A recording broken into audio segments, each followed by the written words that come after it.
No Evangelho de Jesus Cristo, conforme o registro de Marcos, capítulo 4, versos 35 a 41. Deus está neste lugar, e esse Deus presente é o Deus que fala.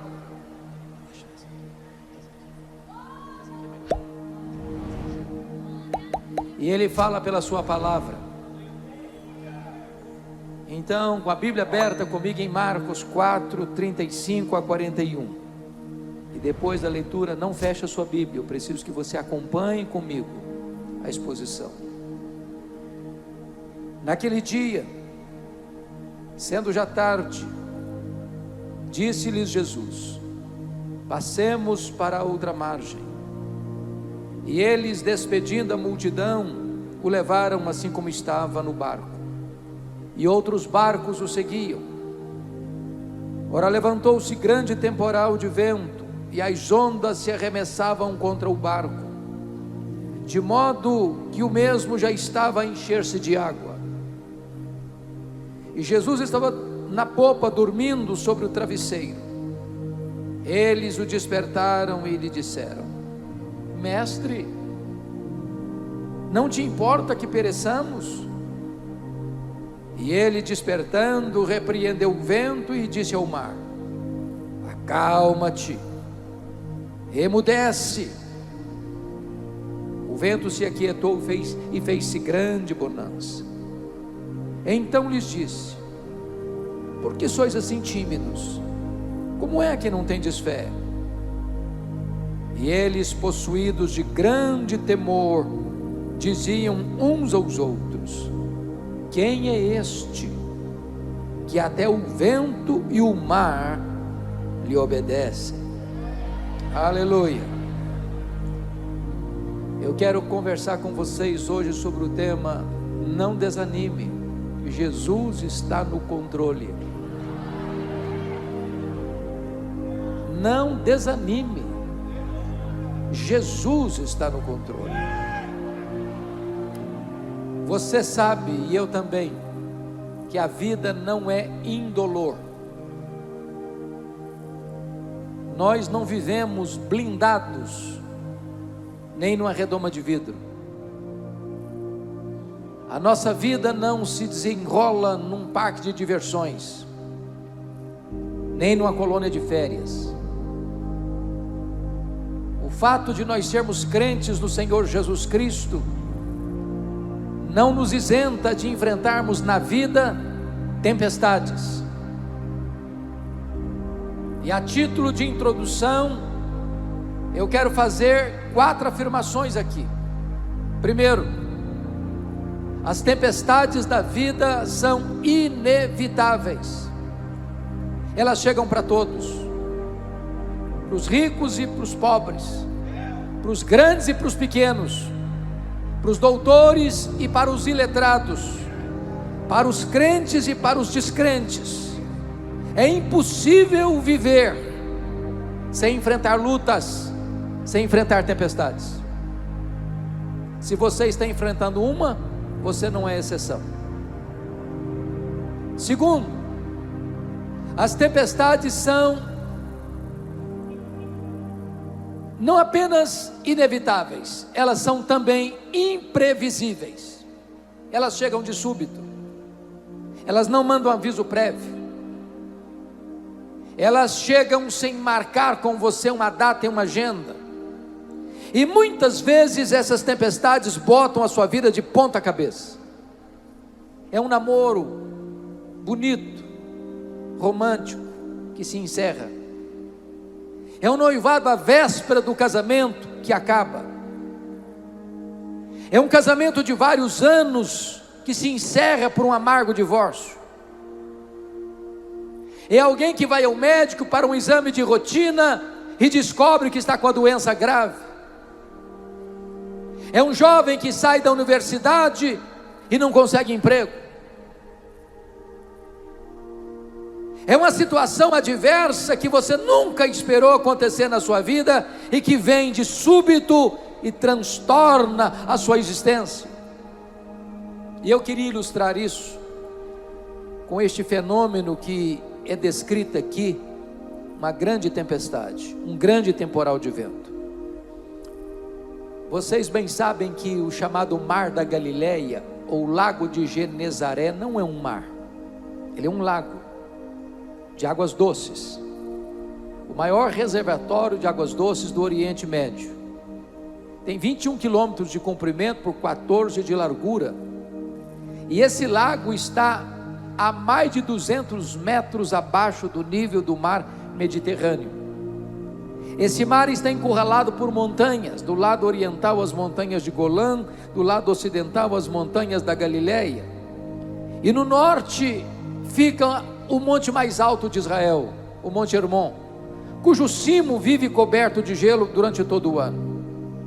De vez em quando acontece um fenômeno ali, os ventos gelados descem do Monte Hermon, encurralado pelas montanhas, batem na superfície desse lago, e começa então, mesmo sol a pino, uma terrível tempestade de vento.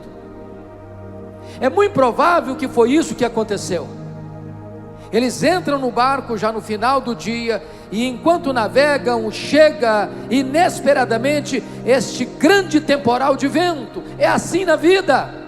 Você sai de casa num dia comum e um acidente acontece.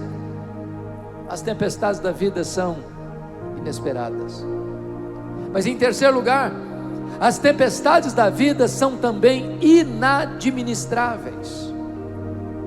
Aqueles discípulos, alguns deles eram pescadores, alguns deles nasceram ao redor desse lago, cresceram ao redor desse lago, trabalhavam nesse lago, conheciam cada palmo desse lago, já tinham enfrentado outras tempestades, e talvez agora, quando a tempestade surge, eles devem ter dito um para o outro: vamos deixar o mestre dormir, ele está cansado, isso aqui nós sabemos, isso aqui nós resolvemos, disso aqui nós temos experiência, nós vamos resolver essa situação. E quanto eles mais lutam, quanto eles mais se esforçam, quanto eles mais trabalham, mais o mar se agiganta, mais as ondas se agigantam, mais o vento sova com rigor desmesurado o seu barco, eles estão prestes a ir a pique.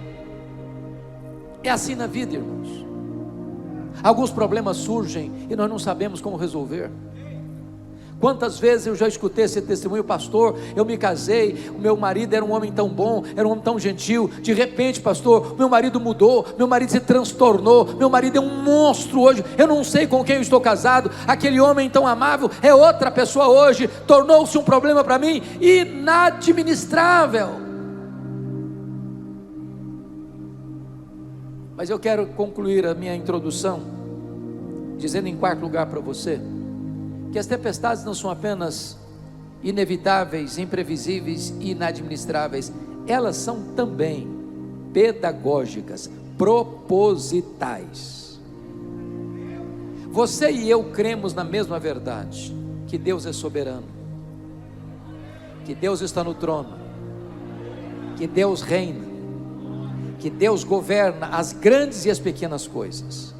Logo nós não cremos em acaso, logo nós não cremos em sorte, logo nós não cremos em azar, logo nós não cremos em olho gordo, logo nós não cremos em determinismo cego, logo nós cremos que tudo na nossa vida está sob o controle das mãos daquele que morreu e ressuscitou por nós. Deus não desperdiça sofrimento na vida de seus filhos. As tempestades que chegam na nossa vida não pegam Deus de surpresa. As tempestades não vêm para nos destruir, as tempestades vêm para tonificar as musculaturas da nossa alma. As tempestades não vêm para nos afastar de Deus, as tempestades vêm para nos colocar mais perto de Deus. Dito isso, a título de introdução, peço que você, com a Bíblia aberta, acompanhe comigo o raciocínio do texto. Diz a Bíblia que Jesus tinha ensinado todo aquele dia as parábolas do reino. E alguém que fala, prega ou ensina um dia todo, no final do dia está exausto. Então Jesus resolve atravessar para o outro lado do mar, entra no barco com seus discípulos, pega um travesseiro, vai lá para trás do barco, deita e dorme. E exatamente no trajeto para o outro lado do mar, é que eles são engolidos por essa tempestade. E depois que os discípulos esgotam todos os seus recursos, eles chegam para Jesus com uma pergunta com um tom de censura: Mestre, não te importa que pereçamos? E diz o texto que Jesus então se levanta, repreende o vento, repreende o mar, faz-se grande bonança. Aí é Jesus quem pergunta para os discípulos: por que sois assim tímidos? Como é que não tendes fé? E diante do milagre extraordinário, eles olham uns para os outros e se perguntam mutuamente, tomados de grande espanto: quem é este que até o vento e o mar lhe obedecem? Se vocês perceberam, toda esta passagem, todo este episódio está regido por 3 perguntas. A primeira pergunta, no verso 38, é a pergunta dos discípulos a Jesus, é a pergunta do desespero humano: Mestre, não te importa que pereçamos? A segunda pergunta está no verso 40, é a pergunta de Jesus aos discípulos: por que sois assim tímidos? Como é que não tendes fé? E a terceira e última pergunta está no verso 41, é a pergunta entre os discípulos: mas quem é este que até o vento e o mar lhe obedecem? É sobre essas 3 perguntas que eu quero conversar com você nesta manhã. Primeira pergunta, verso 38: Mestre, não te importa que pereçamos? Esta é a minha pergunta. Tem horas que você está aflito, tem hora que a sua alma está esmagada pela dor, tem hora que os problemas crescem de tal maneira que parece que eles vão engolir você vivo. Tem hora que você olha para o horizonte e não vê saída. Tem hora que a morte mostra para você a sua carranca e você não vê nenhuma alternativa a não ser entrar na cova do desespero. E é nessas horas que o mar se revolta, que o vento é contrário, que as ondas conspiram, que a morte parece que é inevitável, é que você chega para Jesus com essa pergunta: Mestre, não te importas? Em outras palavras, não vais fazer nada? Não estás vendo o nosso aperto? Não estás vendo a nossa angústia? Não vais agir? Vais permitir que continuemos tomados de medo? Agora, por que eles fizeram essa pergunta em tom de censura? Porque algumas coisas não estavam batendo bem na cabeça deles. Primeiro, como eles podiam conciliar a ordem expressa de Jesus: passemos para outra margem, e a tempestade que os ameaçava? Meus irmãos, é muito fácil entender a tempestade que Deus mandou atrás do profeta Jonas. Ele caminhava na direção contrária da vontade de Deus. Preste atenção nisso: crente desviado, Deus manda tempestade atrás dele, não para destruí-lo, mas para fazê-lo voltar aos pés do Senhor. Agora, como entender a tempestade que apanha os discípulos, se eles estão fazendo exatamente o que Jesus mandou? Porque essa é a nossa expectativa. Quando você está andando com Deus, quando você está na presença de Deus, quando você desfruta do Santo dos Santos, você espera que a viagem vai ser tranquila, que vai ter um céu de brigadeiro, que os ventos vão ser leves, que a viagem vai ser segura, que a chegada vai ser sem problemas. E aí de repente você está andando com Deus, você é um jovem crente, você é um jovem piedoso, você é um jovem fiel, você é um jovem que leva Deus a sério, cheio do Espírito Santo, e de repente a tempestade chega na sua vida, e você questiona, como aqueles homens: Senhor, eu não estou entendendo, o Senhor não vai fazer nada, o Senhor não está vendo o meu aperto, a minha dor, a minha angústia. Mas eles tinham um segundo problema, irmãos, para administrar, porque eles estão desesperados e com tom de censura, por uma segunda razão. Na cabeça deles é muito difícil conciliar a urgência do problema deles com a demora da providência de Jesus. O que Jesus estava fazendo naquele barco? Dormindo. Quem dorme não está agindo. A nossa maior angústia, que parece que na hora que a tempestade fica mais terrível na nossa vida, parece que Deus não está agindo. Você ora e não tem resposta, você chora e não tem providência, você clama e parece que o problema se agrava. E eu vou dizer para você hoje, a demora de Deus nos aflige mais do que a própria tempestade. Pense comigo na história da Marta. Lázaro está doente, e ela manda um recado para Jesus, que estava um dia de viagem de Betânia. Está enfermo aquele a quem amas. Ela não diz: vem depressa, corre, Lázaro está muito mal, está à porta da morte, vem correndo. Ela não fala nada disso, ela só dá um recado: está enfermo aquele a quem amas, porque quem ama tem pressa para socorrer a pessoa amada. Jesus recebe o recado, tem ciência de que Lázaro já está morto, comunica isso aos seus discípulos, mas fica mais 2 dias. Eu imagino que quando o mensageiro chegou em Betânia, trazendo o recado de Jesus: ô Marta, Jesus só mandou falar para você que esta enfermidade não é para a morte não, é para a glória de Deus. Mas o Lázaro já estava sepultado. Olha o nó na cabeça da Marta. E aí Jesus só chega no 4º dia. E quando Jesus está entrando na aldeia de Betânia, a Marta nem falou shalom para ele. Ela foi logo abrindo o coração, despejando a dor e a mágoa, dizendo assim: se tu estiveras aqui, meu irmão não teria morrido. Agora deixa eu dizer uma coisa para você, meu amado. Jesus nunca chegou atrasado. A agenda do céu está sempre na hora certa. Quando Jesus parece atrasado, é porque está preparando algo maior e melhor para a sua vida. Jesus passara o dia todo ensinando, mas agora ele vai passar para a área da experiência. Porque não basta só você conhecer a Bíblia, conhecer textos de cor. Deus leva você para o meio da tempestade, para que você entenda que o ensino que você recebeu funciona, é verdadeiro, não é mitologia, é verdade prática. Ele age, Ele liberta, Ele transforma, Ele cura, Ele perdoa, Ele levanta, Ele traz tudo de novo para restaurar a nossa vida. Jesus não chegou atrasado em Betânia. Por que ele chegou no 4º dia?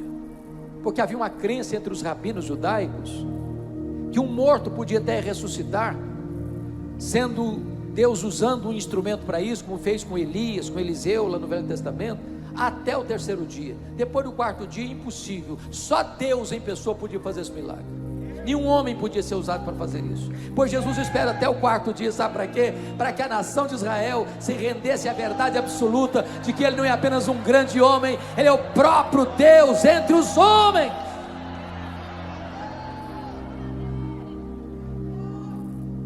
Por que eles estão aflitos? Mestre, não te importas? Porque na cabeça deles tinha uma grande dificuldade deles entenderem por que eles estão passando uma grande luta. E Jesus está em silêncio. Quem dorme não só não está fazendo, mas quem dorme não está falando. E o silêncio de Deus grita mais alto nos nossos ouvidos do que o ruído mais barulhento das circunstâncias mais adversas. Vocês conhecem a situação de Jó.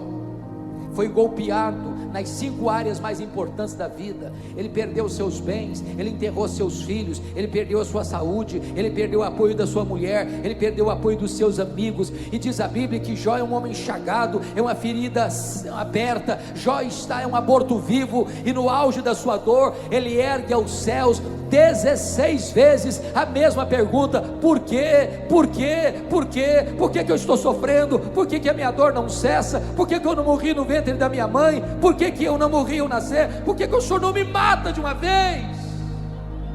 E a única resposta que Jó ouviu de Deus foi um total silêncio. Nenhuma palavra, nenhuma explicação, nenhuma luz no fim do túnel. Jó levanta aos céus 34 queixas, nenhuma resposta de Deus. Mas de repente, Jó deixa brotar de dentro da sua alma uma exclamação: eu só sei de uma coisa, é que o meu Redentor vive. O problema está aí, eu perdi meus bens, eu perdi minha saúde, eu enterrei meus filhos, minha mulher não me apoia, meus amigos me acusam, eu estou desamparado por todos os lados, as pessoas passam e cospem em mim, praguejam por causa da minha dor, mas eu sei ainda de uma coisa: o meu Redentor vive. E nesse momento Deus se revela a Jó, e nesse momento Deus despeja a sua glória sobre Jó. Nesse momento Deus mostra quão grande Ele é, quão poderoso Ele é, quão magnífico Ele é, como Ele está no controle do universo, como Ele está no controle do mundo, como Ele está no controle da minha, da sua, da nossa vida. E diz a Bíblia que Jó então reconhece algo maravilhoso: agora eu sei que tudo podes, e nenhum dos teus planos pode ser frustrado. Eu te conheci só de ouvir, mas agora os meus olhos te veem, e eu me abomino no pó e na cinza. Se Deus está em silêncio, não é porque Deus está indiferente, não é porque Deus está distante, é porque Ele está providenciando algo grandioso para a sua vida e experimentando a sua fé. Depois desta primeira pergunta, diz a Bíblia que Jesus se levanta, repreende o vento, repreende o mar e faz-se grande bonança. E aí vem a segunda pergunta do texto. Jesus se dirige aos discípulos assim: por que vocês estão com medo? Por que vocês não têm fé? Agora transporte-se para aquele local, naquela circunstância, e pergunte a você: você estaria com medo? Eu fiz um único cruzeiro num navio grande, já fiz em navios menores, mas grande só fiz um na vida. Santos, às praias do interior do Rio de Janeiro. E eu prometi para mim mesmo nunca fazer outro na vida. Ondas de 5 metros, o povo nauseado, o povo ia para o jantar e voltava cambaleando pelos corredores, vomitando pelos corredores. Um desespero.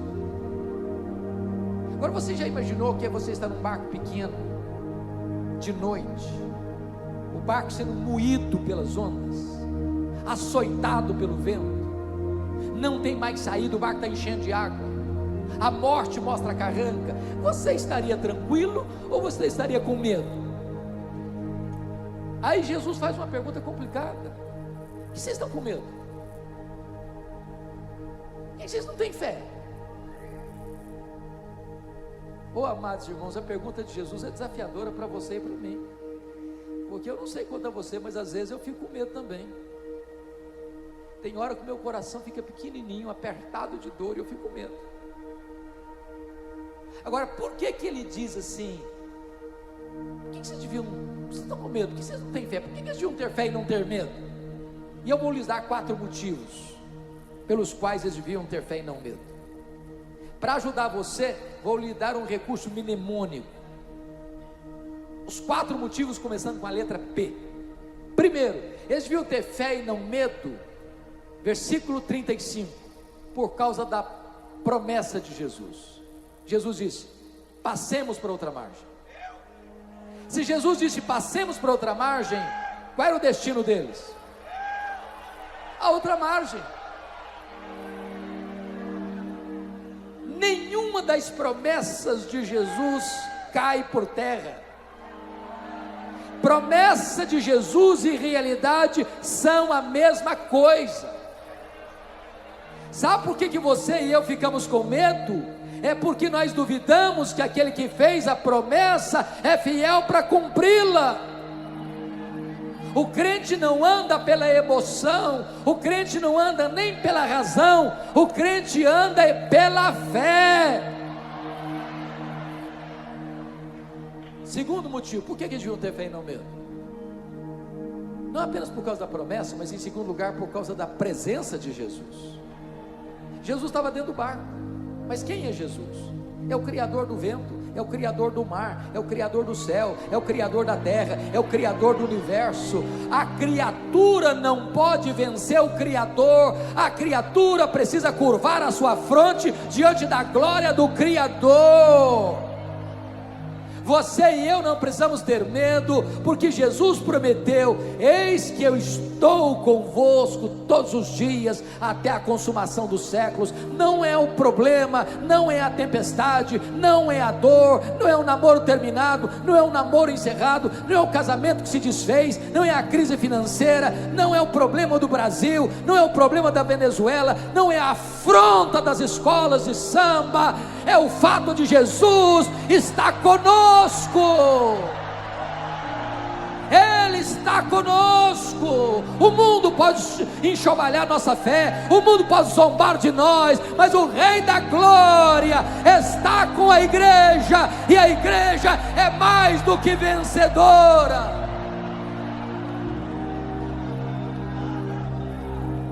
Terceiro lugar, por que eles deviam ter fé e não medo? Primeiro, por causa da promessa. Segundo, por causa da presença. Terceiro, por causa da paz de Jesus. Eu pergunto a vocês: o que Jesus estava fazendo no barco mesmo? Dormindo. Outra pergunta: Jesus sabia que a tempestade viria? É claro que sim. E se sabia, por que dormiu? Dormiu porque sabia que tudo estava sob controle. Paz, irmãos, não é ausência de tempestade. Paz é confiança que Jesus está no controle apesar da tempestade. Paz não é quando você está no controle. Paz é você saber que Jesus está no controle. Há momentos na vida em que nós perdemos o controle. O barco já não nos atende. As ondas são maiores do que nossas forças. O mar se agiganta diante da nossa fraqueza. Mas você não precisa ter medo não, sabe por quê? Porque aquele que é o seu Senhor, aquele que é o seu Salvador, aquele que é o seu amigo, aquele que é o seu conselheiro, aquele que é o seu refúgio, aquele que é a sua paz, aquele que é a sua esperança, aquele que é o refúgio da sua alma, está no controle da situação. Quarto lugar, por que eles deviam ter fé e não medo? Primeiro, por causa da promessa. Segundo, por causa da presença. Terceiro, por causa da paz. Quarto, por causa do poder de Jesus. Se você observar o contexto do texto, você verá que Jesus demonstra o seu poder em 4 circunstâncias diferentes. Primeiro, ele demonstra o seu poder sobre as leis da natureza. Ele é o Criador, ele criou as leis, ele tem controle sobre elas. Ele manda o sol parar e o sol para. Ele tem controle. Mas segundo, se você continuar a leitura no capítulo 5, Jesus desembarca do outro lado gentílico, na região de Decápolis, na cidade de Gadara, e lá dentro de um cemitério tem um homem endemoniado, nu, violento, se ferindo com pedras, cheio de demônios. E Jesus vai lá, fazendo uma viagem de noite, para um lugar perigoso, por um único propósito, por um único motivo. Alguém que tinha sido enjeitado da família, alguém que já tinha sido enjeitado da sociedade, alguém que era um pária humano, alguém que era um lixo humano, alguém que não podia mais conviver com seres humanos, vivia entre os mortos. Jesus valorizou, Jesus foi lá para libertá-lo, para curá-lo, para transformá-lo, para salvá-lo e para fazer dele um missionário. Ele tem poder sobre os demônios. Mas logo em seguida, no capítulo 5, você nota Jesus curando uma mulher hemorrágica, 12 anos esvaindo-se em sangue, gastando todo o seu dinheiro com a medicina e nada aproveitando. E aquela mulher pensa uma coisa: se eu apenas tocar na orla das suas vestes, eu ficarei livre do meu mal. E ela toca na orla das vestes de Jesus, e a hemorragia estanca-se na mesma hora, porque Jesus tem poder sobre a natureza, Jesus tem poder sobre os demônios, e Jesus tem poder sobre as enfermidades. A última palavra não é da ciência, a última palavra não é da medicina, a última palavra é do Senhor Jesus. Mas em seguida, você nota ainda no capítulo 5, Jesus indo para a casa de Jairo, para ressuscitar a sua filha de 12 anos, e Jesus chega lá, e diz para aquela menina: menina, talita cumi, menina, eu te ordeno, levanta-te. E a morte tem que devolver aquela menina, e a morte tem que se curvar diante da autoridade de Jesus, e a menina ressuscita, porque Jesus tem poder sobre a natureza, poder sobre os demônios, poder sobre as enfermidades, e também poder sobre a morte. Ele tem todo o poder, Ele tem toda a autoridade nos céus e na terra. Você não precisa ter medo, você precisa ter fé. Mas agora vem a última pergunta.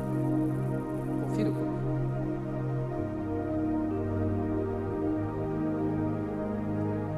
O mar está calmo, eu fico imaginando a cena, como a gangorra, o barco balança, já meio cheio d'água, os discípulos todos molhados, os olhos quase que estupefatos. Agora não é mais o medo da morte, agora é a admiração, o encantamento com a grandeza de Jesus. Eles já conheciam Jesus, mas a tempestade levou-os a um nível mais profundo do conhecimento com Jesus. E agora eles perguntam uns para os outros assim: mas quem é este que até o vento e o mar lhe obedecem? Quem é este? E nós poderíamos responder esta pergunta: este é aquele que lá nos refolhos da eternidade, antes da criação do mundo, com o Pai e o Espírito Santo, traçar um plano perfeito, eficaz e vitorioso para toda a história da humanidade. Quem é este? Este é aquele que no princípio criou todas as coisas, porque todas as coisas foram feitas por intermédio dele, e sem ele nada do que foi feito se fez. Quem é este? Este é aquele que sustenta todas as coisas pela palavra do seu poder. Quem é este? Este é a semente da mulher que nasceu para esmagar a cabeça da serpente. Quem é este? Este é aquele de quem os profetas falaram, para quem os patriarcas apontaram. Este é simbolizado pelo Cordeiro da Páscoa, cujo sangue colocado no batente das portas libertou o povo de Israel da morte. Quem é este? Este é aquele que foi simbolizado pelo tabernáculo. Este é aquele que foi simbolizado pela arca da aliança. Este é aquele que foi simbolizado para aquilo que estava dentro da arca: as tábuas da lei, o vaso com maná, a vara seca de Arão que floresceu. Quem é este? Este é aquele que foi simbolizado pelo propiciatório, a tampa da arca, onde a glória de Deus se manifestava. Quem é este? Este é aquele que foi simbolizado pelas festas de Israel, tudo apontava para Jesus. Quem é este? Este é aquele que foi simbolizado pelo sábado. Ele é o nosso verdadeiro descanso. Tudo era sombra, ele a realidade. Quem é este? Este é aquele que na plenitude dos tempos nasceu de mulher, nasceu sob a lei para ser o nosso Redentor. Quem é este? Este é o Verbo eterno, o Verbo pessoal, o Verbo divino que se fez carne e habitou entre nós, cheio de graça e de verdade. Quem é este? Este é o autor da vida, este é o Criador do mundo, este é o pão da vida, este é a luz do mundo, este é a porta da salvação, este é o bom pastor, este é a ressurreição e a vida, este é o caminho e a verdade e a vida. vida, este é a videira verdadeira. Quem é este? Este é o Filho de Deus, este é o sol da justiça, este é a brilhante estrela da manhã, este é o Cordeiro que foi morto, mas está vivo pelos séculos dos séculos. Quem é este?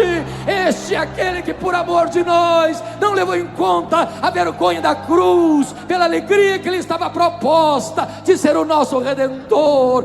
Quem é este? Este aqui que andou por todo lado no poder do Espírito, libertando os oprimidos do diabo. Os cegos viram, os mudos falaram, os surdos ouviram, os coxos andaram, os leprosos foram purificados, os mortos ressurgiram.